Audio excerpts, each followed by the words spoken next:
Hey, everybody. Thank you so much for joining us today. My name is Micah Yost. I am with Vita Nix and super excited to have you all joining us today for a conversation with Chris Newlin. Should be a great time. This is a fun series. We'll be starting here on Facebook Live. This is our first one. And so I'm very excited that we get such an amazing guest to help us kick this whole thing off. So without further ado, let me bring in to the feed the one and only Chris Newlin. Chris, thank you so much for joining us today. You're welcome, Micah. It's my pleasure. Thanks. So, Chris, I think most people here are going to be relatively familiar with you and your work. But if you wouldn't mind, just kind of give us the quick, who is Chris, and maybe just a little bit about National Child Advocacy as well. Thanks, Micah. I'm the executive director at the National Children's Advocacy Center, which is located in Huntsville, Alabama. We were the very first child advocacy center in the world, founded in May of 1985. So, Micah, I don't know, we may even be older than you. I don't know. But we were founded in 1985 to coordinate the multidisciplinary response to child abuse. It was a model program developed at that time by Bud Kramer, who was then the district attorney here in Huntsville and Madison County. And it was an idea to try to respond to the needs of children who had experienced abuse and needed to get services from a wide number of different agencies in a coordinated manner.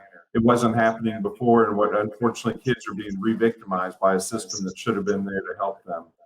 So this model that started in Huntsville, Alabama in 1985 has now grown, and there's more than 1,000 children's advocacy centers all across the United States, and also operating in more than 33 countries around the world.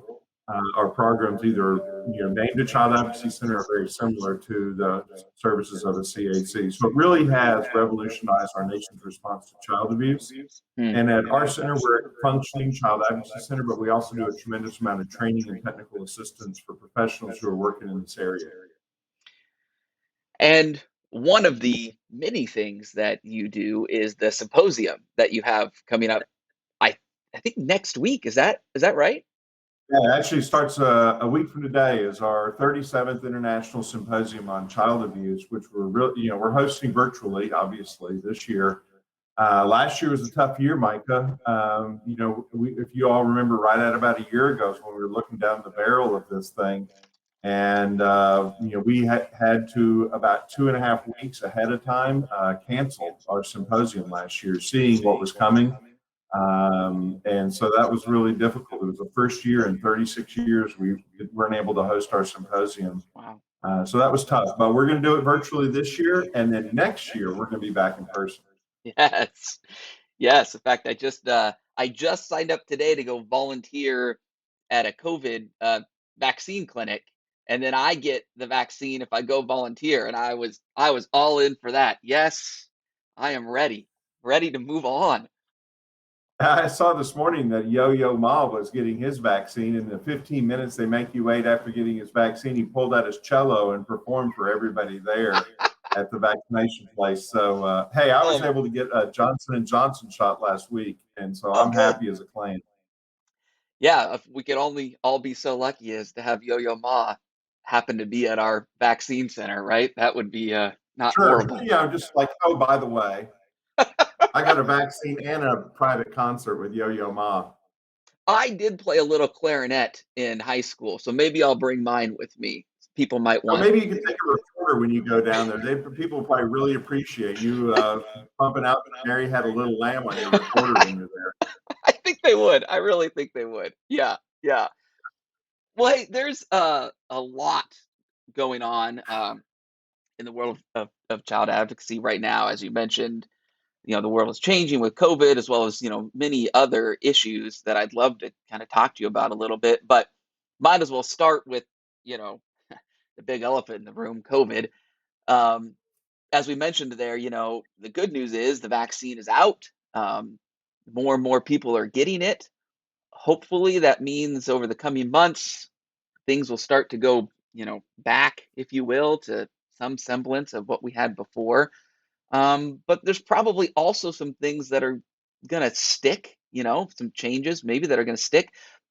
What are what have you seen as maybe some of the things that have changed, maybe for the worse or for the better, with these challenges that we've had with COVID? There's a lot of different ways of slicing that pie, Micah. For example, if I look at it from a very personal perspective, hey, I've had dinner with my family every night for the last year. Yeah. So there's been some really positive things. I think on the professional side is where we really have seen some impacts. We all participate in these Zoom meetings or whatever format you use, to be able to communicate with others. And it's a very 2D experience. You really have a hard time kind of really getting a sense sometimes of where people are. We go meetings back to back, so there's not the casual conversation. We really have lost some of those valuable components that really help bring us together as a society, as an organization, as a multidisciplinary team. But there are things that are changing. We have been kind of launched and forced into using technology more than we did before if we're going to be successful. You think about right after the pandemic, everybody just kind of sat around going, like, what do we do now? And we really have kind of figured that out. I remember the first 3 or 4 weeks with this, there was a limited amount you could do. People were just kind of in shock. I built a privacy fence in my backyard just because there was nothing else to do. And it was a good social distance activity. But, we're all back to work full time. We're doing what we can. And I think the continued use of technology is going to be a big part moving forward. In our line of work, for a number of years, we've had discussions about using technology, telehealth, to be able to provide therapy services. Yeah. And we were a little anxious about it and unsure, and this has pushed us over the edge. Like if we were going to do any therapy at all, we were going to have to go via telehealth. So we have learned how to do that, and actually learned how to do it well. In a lot of cases. So that's going to be something that absolutely sticks with us, I think. And we're having a lot of serious discussions about our staff and who is going to work from home some of the time, most of the time, none of the time, and I think it really has forced us as a broader society to really challenge this notion of how much physical space do we actually need? How do we use that space most efficiently? And how do we continue to operate in a meaningful way? Yeah. Yeah. I think that space issue, the amount of physical space and how that's all going to work is going to be such a huge change. Um, what are some of there's some specific technology pieces that you have seen some CACs start to use, maybe some just interesting ways or, I don't know, hacking things together or things you've seen that have been kind of interesting as you've, been talking to folks about what they've been trying to do this past year? Yeah, well, a lot of us have used technology to access training. That was one thing that, especially early on in the pandemic, when people were, struggling to figure out how to do some, their work. Like, okay, well, I guess we can do some training. At least that's something we're doing, and we're able to access, and that's just continued. We get consistently though, Micah, that people want to be back together. Hey, you did a great job with this training. We really enjoyed the training. It was definitely worth the money, but we really prefer to do it in person. We'd like to be live if we possibly could. I think that also goes with this interwoven into the work that we do. Take a moment and think about the work we're doing is deeply emotional and personal, and we need to be in person in many situations to do some of that work. The level, human engagement, the sense of being connected and empathy, and it's just harder to do in a virtual manner. To be able to see life in 3D as opposed to 2D, like we're seeing so much of it, is a challenge. The other thing is we're doing really, really difficult work. We're seeing the ugliest sides of the world, people doing things to children, and that's difficult for our staff. They absorb a lot every day. There's a lot of emotional labor that they engage in to do their work on a daily basis.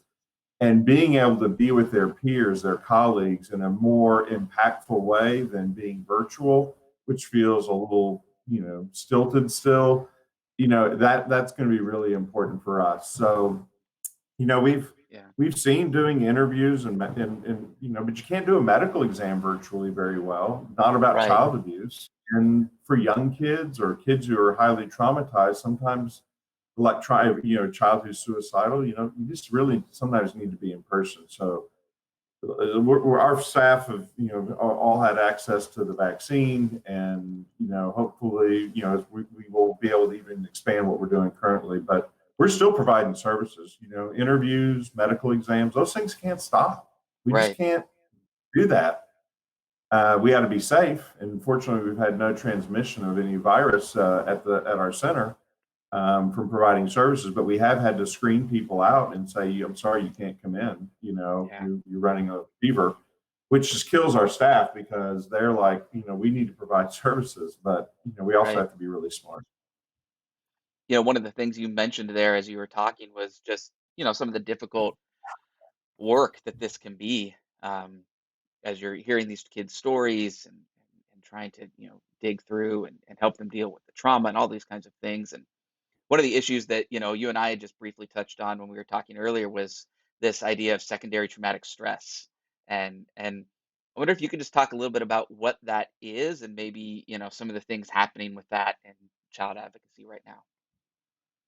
This is a topic that's really been a hot button issue for a number of years. But if you take kind of the longer view, there was a time when we really kind of didn't pay attention to it. People would say stuff like, "Yeah, Chris, he just can't handle it. I guess he's not cut out for doing this kind of work." And it was always about the individual. It was something that I had done, some personal weakness that I had, or if I was doing it, it was something I was not doing.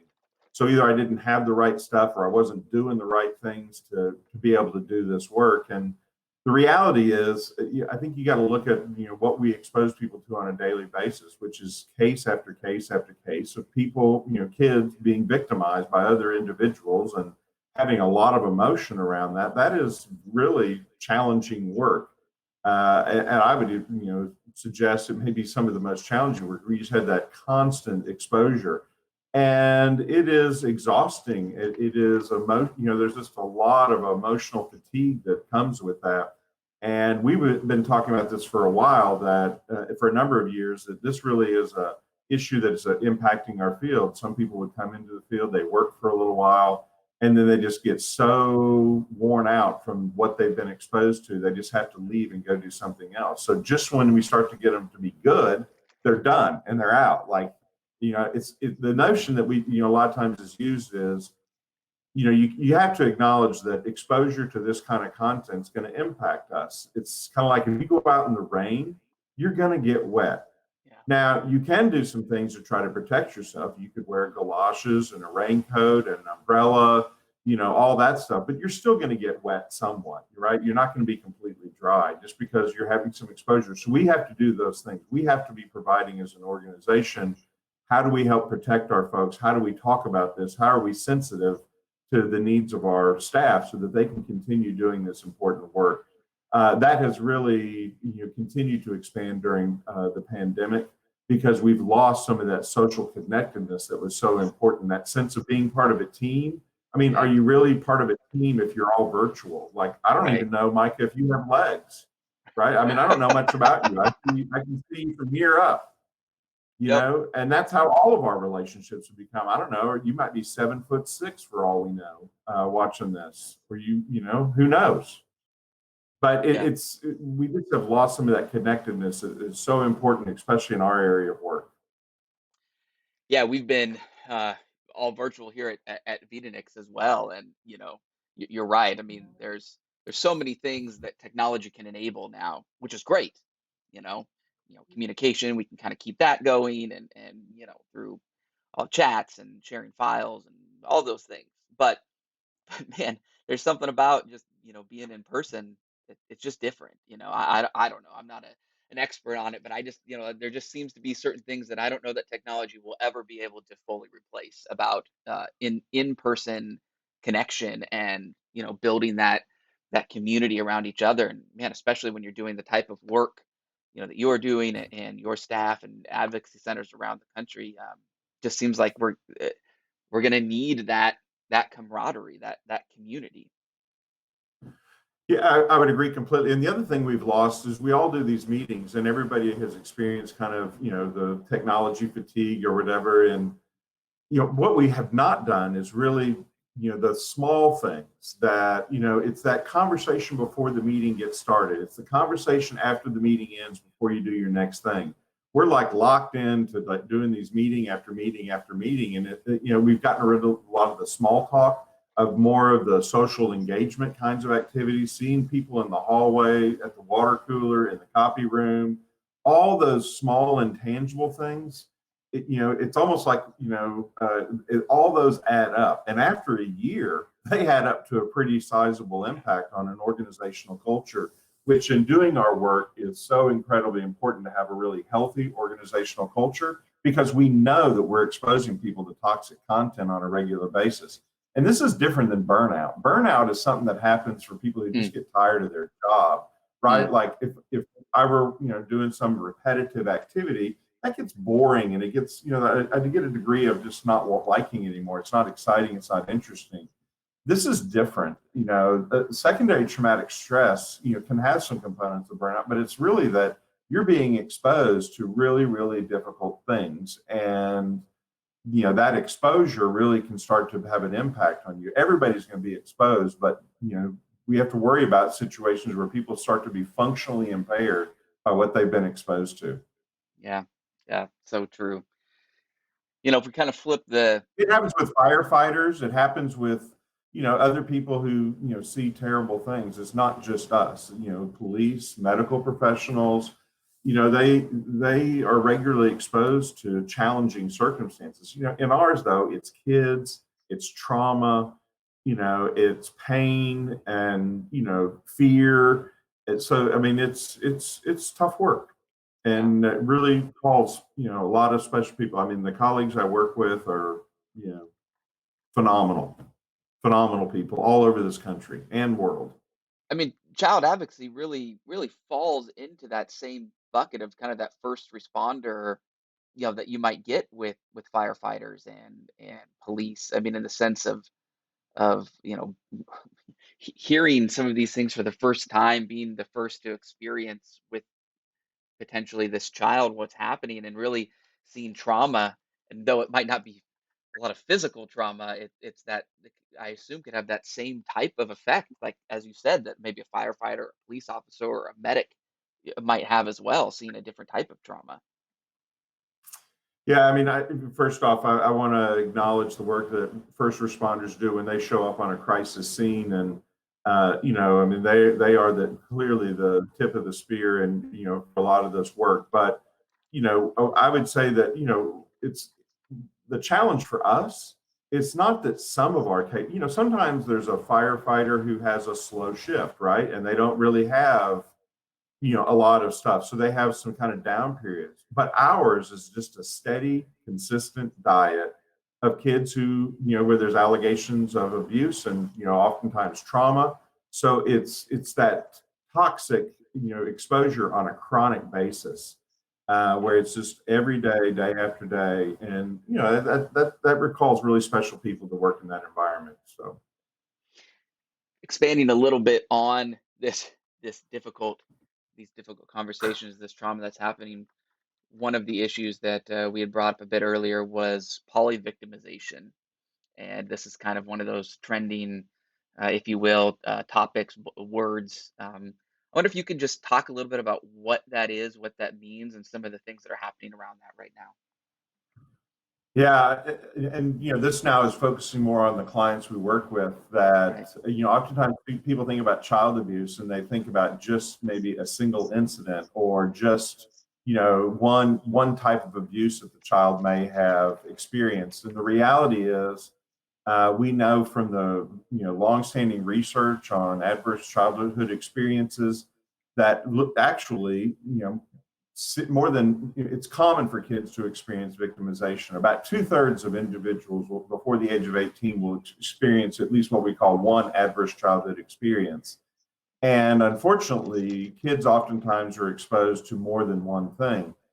So used to, we'd look at it and say, well, this is a sexual abuse case, or this is a physical abuse case. Now we look at it in a much more broader fashion, to like, what all has this child been exposed to? What have they experienced? It's kind of like if if an individual were in an automobile accident, they go to the hospital, and at the hospital, in the emergency department, they're not necessarily just looking at one component, like, oh, he has, we're looking at his, from his neck up, and he has a big gash and needs stitches. They can't ignore the rest of the body, though, right? They have to look at all the potential impacts. Similarly, with polyvictimization, we have kids who may have grown up in a home where they were exposed to domestic violence.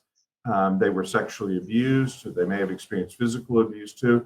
And it's that multiple types of victimizations. We can't just address the sexual abuse, let's say, and forget about these others.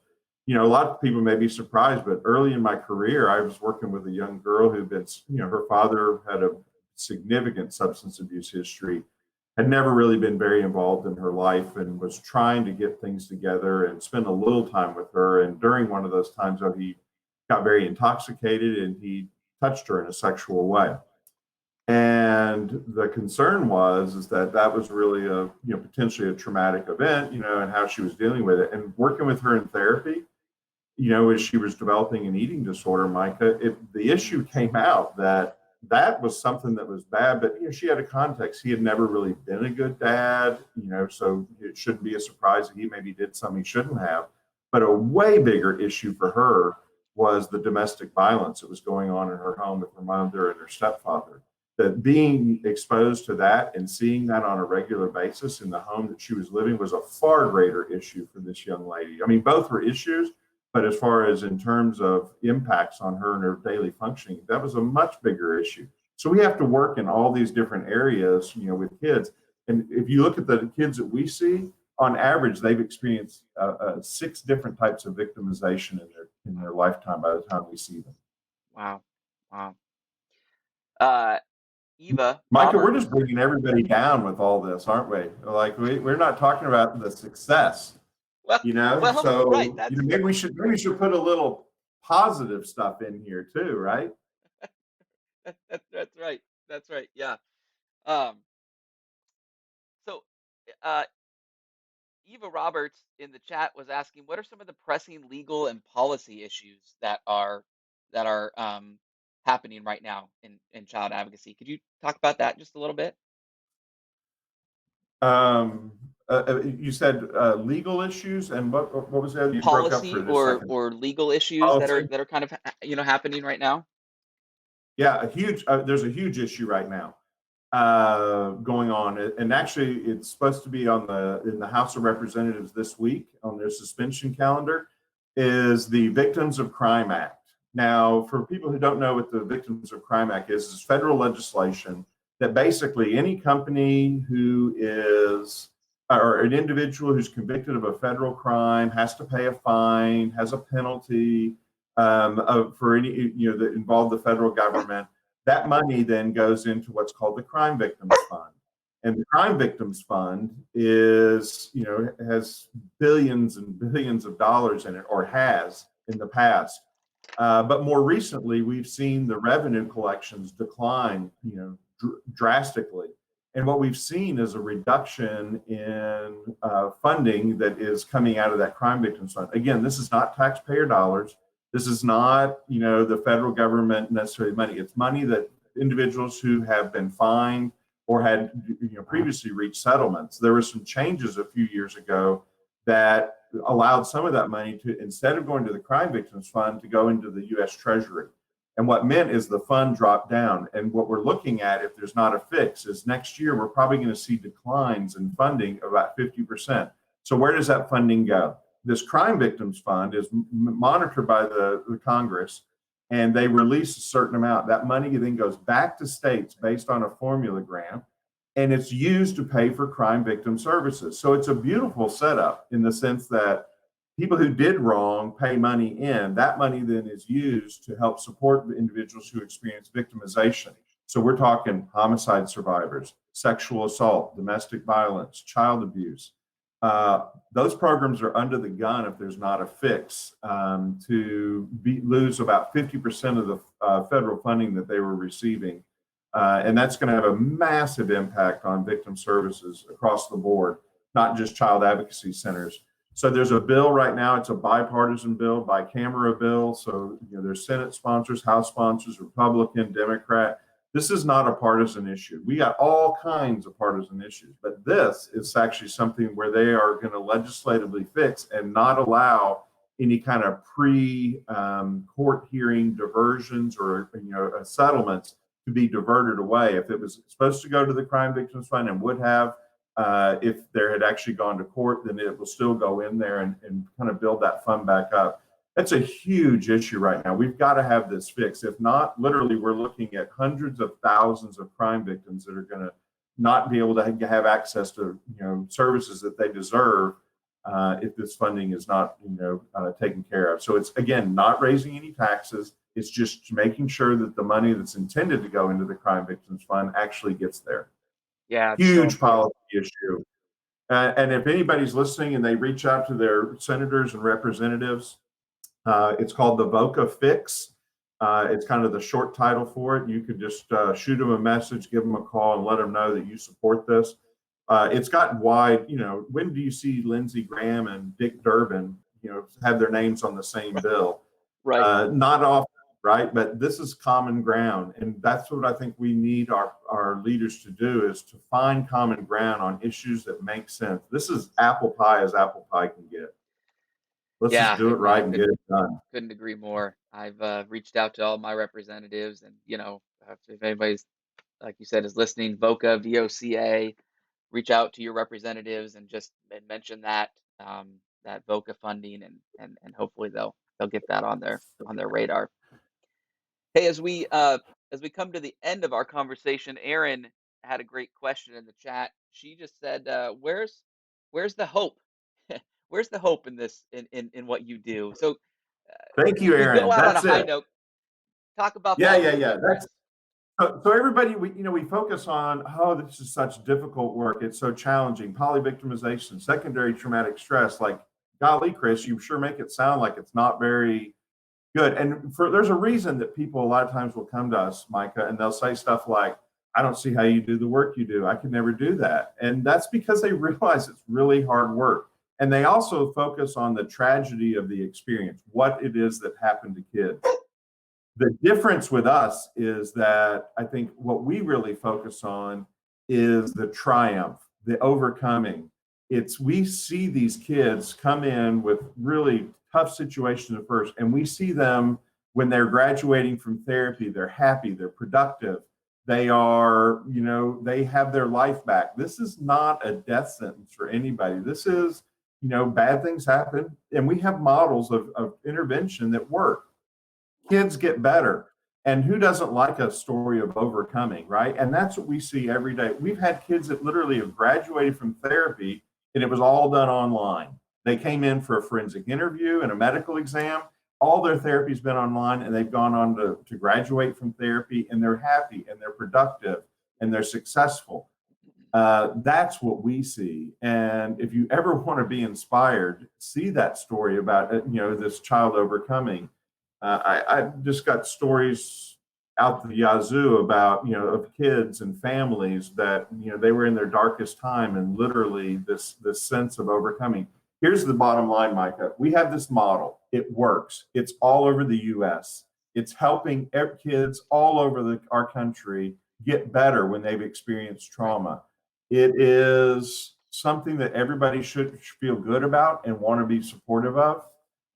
That is the hope. That is the inspiration. Seeing kids graduate, seeing kids strong and empowered and able to lead a successful life, that is changing the paradigm, as opposed to, oh, good luck with that. I'm sorry, we don't have anything we can do to help you. Chris, thank you so much for giving us some of your time today. I just appreciate you and your work. You've been doing this for a little while now, and I appreciate your leadership in this area.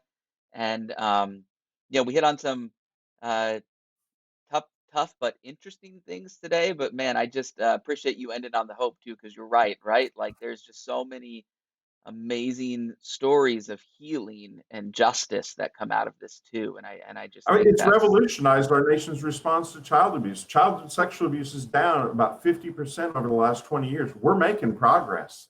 yeah. We've moved from crisis to solution, and now we just need to invest in the solution and keep doing it over and over. That's the way to do it. So, Mike, I appreciate you hosting this and having me as your guest today. But it's not me. It's there's countless professionals, police officers, social workers, medical professionals, therapists, victim advocates, interviewers all over this country.